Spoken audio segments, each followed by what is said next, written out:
Okay everyone, as you can see I have no biscuit, so shock horror, I can't be bothered to go downstairs and get one. So it was going to be a sort of caramel chocolate digestive thing, but that can wait until next week because it's such a lovely sunny day. Let's just get on with things. Now we're looking at E and practical applications of that, so have a little look at the typed out example that we're going to have, and then we'll look at it stage by stage.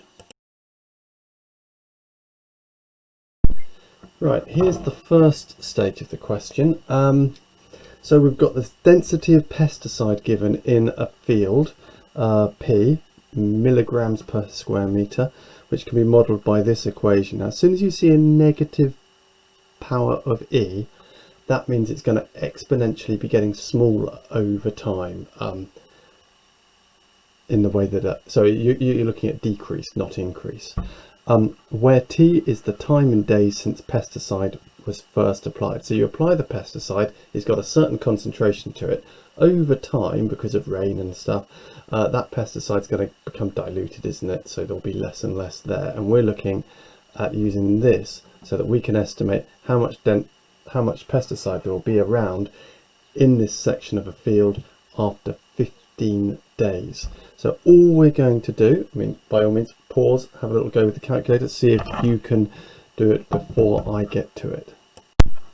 So all we're looking at doing is putting that in. So 160, then we're going to want E, which is shift and the log button, if you remember that. And then the negative power, so just write in minus 0.006 and press equals. And we get 159.04. So I'm going to put that to three significant figures, 159, and that's the pressure, isn't it, which is milligrams per meter squared. Part B, interpret the meaning of the value 160 in this model. So we've got the 160 there. This is a lovely little one marker that's always the same. If you think about it, if T was 0, so time was 0, then anything times 0 is going to be 0, isn't it? And anything to the power 0 is 1. So 160 times 1 is 160. So that's what it is at time 0. So what this is telling you, this 160, is what the density of pesticide is at the beginning of this whole process. So when time, so it's the amount of pesticide in the section of field as soon as it's been, when it's been first applied. Right, the third part, show that dP over dt equals Kp, where K is a constant, and state the value of K. Now this is another very common question within with a question like this that you're going to get popping up. Now hopefully you should spot, oh, they're going to want me to differentiate, but it only has P there. Why is that? Because P is defined up here for you. Because we're using E, the differential, the gradient can always be got from that one thing, can't it? So what they're saying when they say P is they're actually saying this, aren't they? So all we need to do is write that down first of all, 160E minus, and you might want to have a quick go and see if you can do this before I show you. So then we're saying we're going to differentiate that. And the rules with E are that we're going to get this basically, but before we get that we're going to have a number here which will be whatever we've got there multiplied by how many T we've got in the first place. I've not left room for that, have I? So if I write 160 times negative 0.006 e to the power minus 0.006t, that should get us there. And that's what I always do when I'm doing this. I write the whole thing out, makes it less likely I'm going to make a mistake, and then I just tap that into the calculator. 160 times negative 0.006 0.006, press equals, and that gives me minus 0.96. So that means I can say negative 0.96 e to the power negative 0.06 t. Right, at this moment, I wonder how many of you have been sitting there thinking, what he did at part A, I'm sure that's wrong. If you were, well done, because what I've worked out here is how much it would be after 1 day, because I did 160 e to the power of negative 0.006, didn't I? I forgot to multiply that by the number of days, so it should have been 160 times e to the power of negative 0.006 times 15. Now, it's no massive. In fact, I can even, if I'm feeling lazy, as I am, pop up here to the top where it says that, and if I just move my cursor back to there, it's gone right onto the power bit. If I just write times 15 in there and press equals, you can see my answer there has changed to 146.2 milligrams per square meter. Oh, there we go.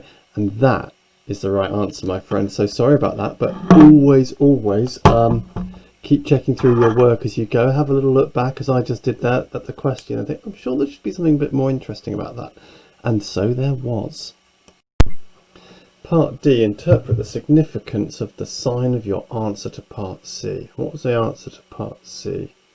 Oh, I didn't put everything, did I? It said, and state the value of k. Now the value of k is what we're multiplying this by, because that is equal to p, isn't it? So k, I should have said k equals negative 0.96. Comme ça. Right. A little bit of French for you. So what's the significance of the sign? So the sign is the negative, isn't it? So the significance of the negative is that, well, if you multiply, this number is going to be getting ever smaller, but if you multiply it by a negative, it's going to give you a negative answer. So what it means is my gradient is always going to be negative. So the gradient is always negative. You don't have to write, but I always think it's good to think about that. And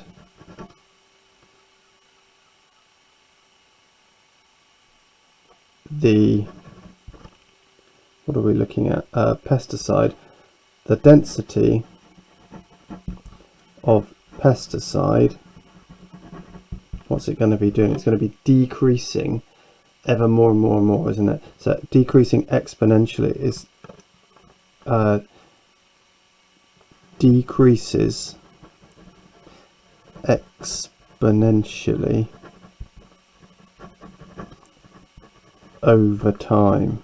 So what that means is going to get less and less, always approaching zero until it practically is zero, as near as makes no difference. Okay. The final part there is sketch the graph of P against T. This is really relatively simple. So we're just looking at having a y-axis, which is called P, isn't it? Because that's the thing that it's all equal to, as in like y equals something x. It's P equals something, and then it's to the power of T, isn't it? And so if I come up to here, it's P equals e to the power of something with the t. So that's like your x and that's your y. So you just need to put the p up there. Good idea to put the starting value, because that's what we know. So we know it's starting at 160 when the time is 0. We need to have the 0 there for both axes, and then we are just coming down over time and getting nice and clear to 0 like that. Okay, and then label that axis as being t there. Right, now let's do a little practice on that. If you turn to exercise 14C on page 318. I'd like you to have a go at questions 1, 2 and 5 and 6. So the last two are exam style questions with a little marking scheme on them. Only one of them is going to be a sort of going up from left to right. See if you can spot which one that is. Okay, enjoy that, folks. So long.